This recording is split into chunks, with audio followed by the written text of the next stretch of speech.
Dalam kipot watang kami sakit dan ini jam aki kam ngat wan be pohana koi dijimut waisnya pa dalam kipot watang kami sakit dan ini jam aki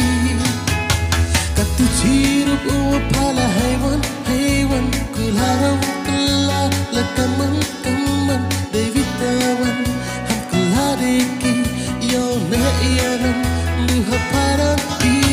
katu cirup pala haiwan kularang kala lakaman kaman David Tawan ham keladeki iyanam luha parati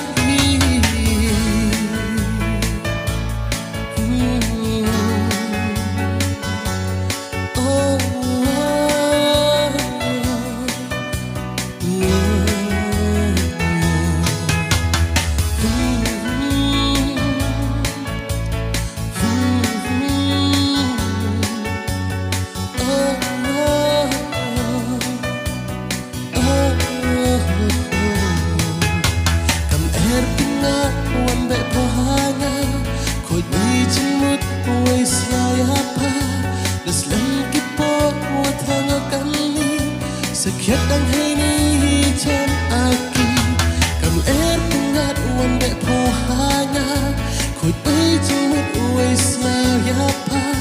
dalam kipor watang kami sakit dan ini jam aki katu cirup pala haiwan kularang kala lakaman kaman David Tawan ham keladeki iyanam luha parati katu cirup pala haiwan kularang kala lakaman kaman David Tawan ham cukodeki iyanam luha parati kat un masya cirup paha ra lepeki ipun kat yonga iboricha wa em hapa tosnya badai kenayanga kat un masya cirup paha ra lepeki ipun kat yonga iboricha wa em hapa tosnya badai kenayanga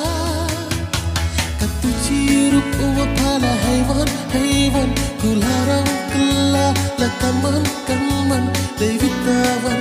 ham keladeki iyanam luha parati